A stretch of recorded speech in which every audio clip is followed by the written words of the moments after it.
Hello everyone, welcome back to our channel Jayanti's blog. কেমন আছো তোমরা সবাই? আশা করছি সবাই ভালো আছো। আমি অনেক অনেক ভালো আছি। আমার নতুন আরেকটি ব্লগে তোমাদের অনেক অনেক স্বাগত জানাই। সকাল 7টায় দুই বোনে না খেয়ে বেরিয়েছি, কিন্তু প্রায় 2টো মতো বেজে গেছে। এখনও পর্যন্ত দুজনে কিচ্ছু খায়নি।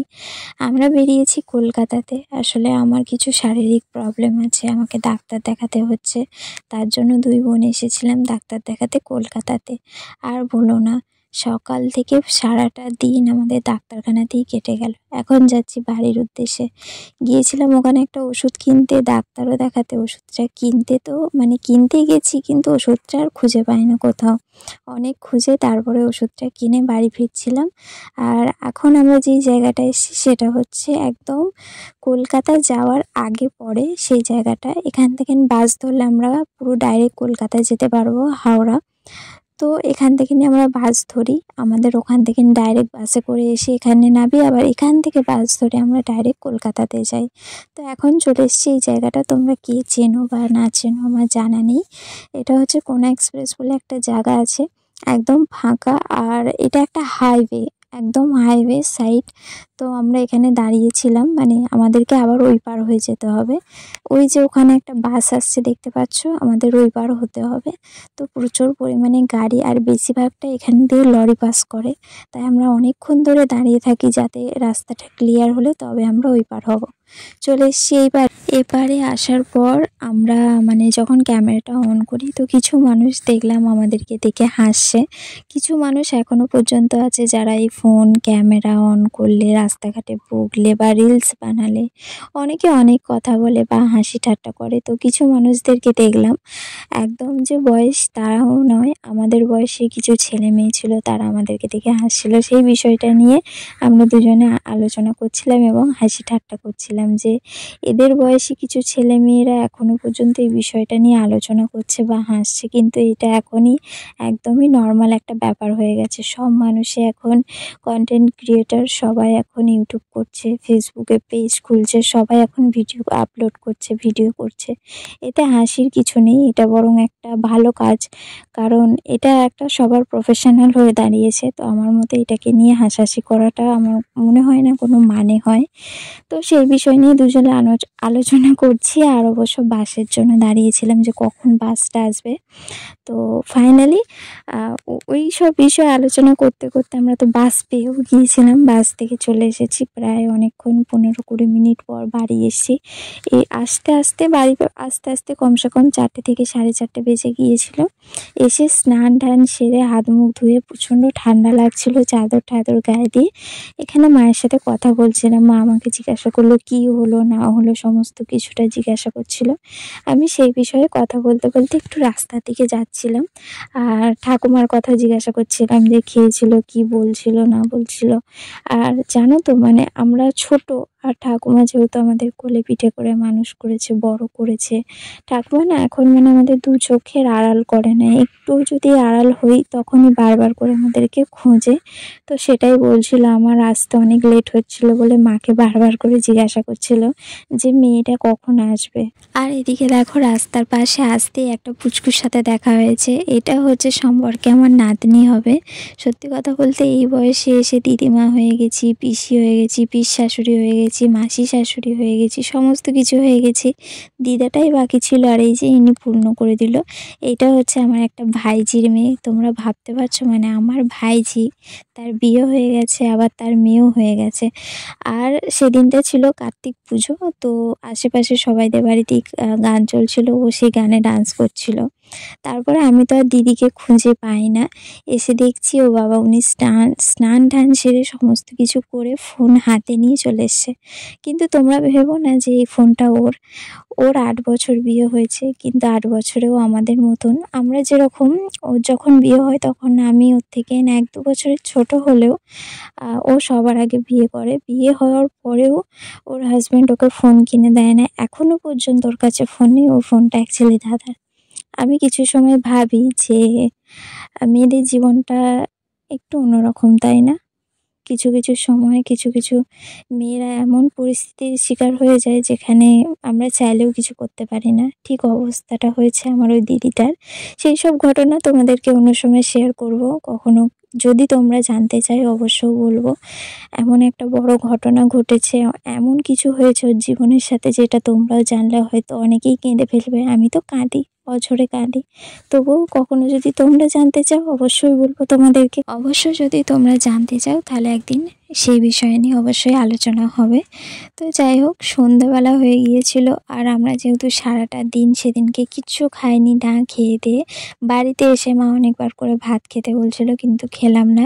আর দিদিভাইকেও খেতে নেই, কারণ ওর বাড়িতে যেহেতু কার্তিক ফেলেছিল, তো কার্তিক ঠাকুর ফেলেছিল, কার্তিক পুজো হয়েছিল, তো ও তো খাবে না, ওর শুকনো বাগনে।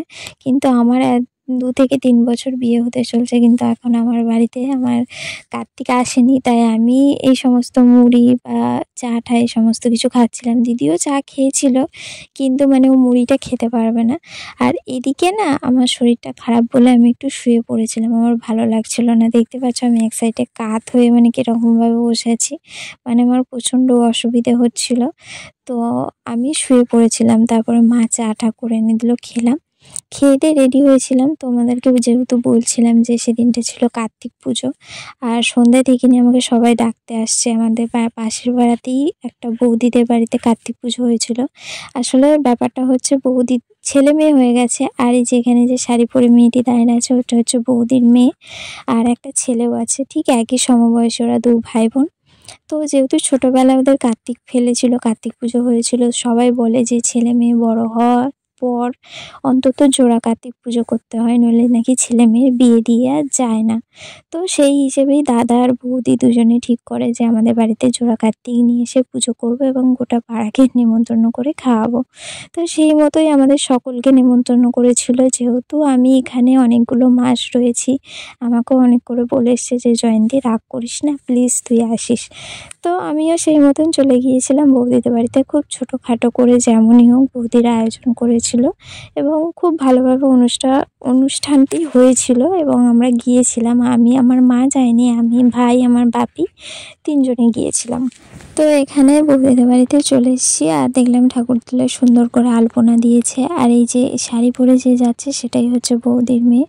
আর এখানে আমি বৌদিকে খুঁজছিলাম কোথায়, কারণ শুধু তো খালি হাতে আসা যায় না। তো কিছু একটা জিনিস উপহার এনেছিলাম, সেটাই বৌদিকে আমি দিতে যাচ্ছিলাম। আর আমি সেদিনকেই শাড়িটা পরেছিলাম, আর জানি না আমাকে কীরকম লাগছিল। এই শাড়িটার সাথে ব্লাউজটা একদমই শ্যুট করছিল না, তবুও পরেছিলাম, কারণ এই কালার বা লাল কালারের ব্লাউজ থাকলেও কারণ ওর সাথে একেবারেই ম্যাচিং হচ্ছিল না। তো এইটাই পরে নিয়েছি, হালকা হালকা একটু হলুদ সবুজ গোল্ডেন কালারের ছাপটা ছিল বলে। যাই হোক, এদিকে আমি কার্তিকের জন্য যে মিষ্টি একটা সন্দেশ এনেছিলাম সেটা আমি দিতে যাচ্ছিলাম আমাদের ছোট্ট ভাইপো ভাইজিকে। তো ওদেরকে দিয়ে দিদি আমার ক্যামেরাটা ধরে দিচ্ছিল। তো দিদিকে বললাম, যা তুই এবার আমাকে ক্যামেরাটা দে, কারণ ও মানে অতটা ক্যারি করতে পারে না। কেন জানো? সেটা হচ্ছে ও কখনো ফোন ইউজ করেনি, কখনো ফোনের কিছুই ও জানে না। তো অতটাও ফোন ক্যারি করতে এখনো পর্যন্ত পারে না, এখনো পর্যন্ত জানে না যে কোথায় কি করতে হয় না করতে হয়। ওকে আমি সবটা শেখানোর চেষ্টা করি যে তোকে যেখানে এখানেই থাকতে হবে, তুই সম্পূর্ণ সব জিনিসটা শেখ এবং চালাক হতে শেখ। সারা জীবন এক থাকলে হয় না, মানুষকে পরিবর্তন হতে হয়। তো ওর বিষয় নিয়ে আমি একটু আলাদাইভাবে পজিটিভ থাকি, হয় না? একটা স্বামী স্ত্রীর সম্পর্কে যেরকম একটা পজিটিভনেসটা থাকে, ঠিক সেরকম বোন আর দিদি, তাই আমি ওকে নিয়ে একটু বেশি পজিটিভ। ওকে কেউ কিছু বললে আমার প্রচণ্ড রাগ হয়, ওর বিষয় নিয়ে আমি একটু চিন্তা করি। ওকে সবসময় বোঝানোর চেষ্টা করি ওর ছেলে মেয়েকে ভালোবাসি, ওর ছেলে মেয়েকে নিজের ছেলে মেয়ের মতন আগলে রাখতে চাই এবং সবসময় ওকে সাপোর্ট করি। যাই হোক, আমি এখানে ভিডিও করতে করতে ও বললো কয়েকটা ছবি তোল, তো ছবিও তুলছিলাম আমরা। আর এখানে ওরা দুজনে আসলে কি বলতো, আমরা যখন নতুন তোমাদের সাথে কি হয়েছিল, যখন আমরা নতুন ফোন কিনি, নতুন মোবাইল কিনি, তখন আমাদেরও হয়তো এরকম হয়েছিল। নতুন মোবাইল পেয়ে সারা রাত ঘুমাতাম না, সারা রাত ধরে অনলাইন থাকতাম, ফোন ঘাঁটতাম, ইউটিউব দেখতাম, সারাক্ষণ একটা আলাদাই একটা ব্যাপার ছিল। ঠিক সেরকমই একটা মেয়ে যখন কখনোই ফোন হাতে পায় না, মানে এতগুলো এখন স্মার্টের যুগে, স্মার্ট ওয়াচ থেকে শুরু করে স্মার্টফোনের যুগে, আইফোনের যুগে ল্যাপটপের যুগে যখন একটা মেয়ের কাছে ফোন থাকে না, তখন সত্যিই মানে খারাপ লাগে। আর বিষয়টা মানে একটু অন্য টাইপের লাগে যে কেন তার কাছে নেই, কিসের জন্যে নেই, কেন কেউ দেয়নি? এটা একটা ব্যাপারটা তো আছেই। তার থেকে বড় কথা খারাপও লাগে। তো সেই বিষয় নিয়ে তো ও যখন ওর হাতে এখন ফোনটা পায়, দাদার বলো আমার বলো, একটু ঘাঁটার চেষ্টা করে, রিলস বানায়, একটু কিছু করার চেষ্টা করে, আমরা কখনো কেউ বারণ করি না। যাই হোক, এদিকে ও একটু ডান্স করছে, মজা করছে, আমার তো দেখে খুব ভালো লাগছিল। তারপরে চলে এলাম খাওয়া-দাওয়ার জায়গায়। প্রচণ্ড জোরে খিদে পেয়েছিল, কারণ তোমরা জানো সেই সকালবেলা আমরা বেরিয়েছিলাম, 2 বোনে কেউ কিচ্ছু খায়নি। আর সারাদিনটা ধরতে গেলে না খেয়ে, আর বেলা করে যেহেতু আমরা বাড়ি এসেছি 4:30টার সময়, এসে আর দুজনে কেউ কিছু খায়নি। সন্ধ্যাবেলায় শুধু আমি একটু চা মুড়ি খেয়েছিলাম। আর একবারে সেই সন্ধেবেলা, সন্ধে বলতে কি একদম রাত্রিবেলা, প্রায় 10:30 মতো বাজে, তখন 2 বোনে টুকটুক করে খেতে বসেছি। বাদবাকি আর কেউ খাওয়ার নেই, দুজনে আছি আর কয়েকটা ছেলে ছিল, দুজনে মানে এই কজনে মিলে আমরা খেয়েছিলাম। আর এখানে একটা দাদা, এটা হচ্ছে আমার দিদির ছেলেটাকে খুব রাগাচ্ছিল। এটা সম্পর্কে আমাদের দাদাই হয়, আমরা দাদা বলি, কিন্তু ও ওকে নিয়ে কি একটা ইয়ার্কি করছিল। যাই হোক, মামা ভাগ্নির মধ্যে। তারপরে খাওয়া দাওয়া সেরে আমরা চলে এসেছিলাম বাড়িতে। আমি তো চলেই এসেছি। এসে আমার তো ঘুম পাচ্ছিল, সারাদিন অত সকালবেলা উঠে সেখানে যাওয়া আর করা, একটু ঘুম পাচ্ছিল। আর এদিকে দেখো আমার ভাই মশারি টশারি খাটিয়ে একদম রেডি। তো চলো, ভিডিওটা আজকে এখানেই শেষ করছি। কেমন লাগলো জানিও, লাইক কমেন্ট শেয়ার করতে ভুলো না, আর অবশ্যই আমার চ্যানেলটি সাবস্ক্রাইব করতে ভুলো না যারা আমার চ্যানেলে নতুন। বাই।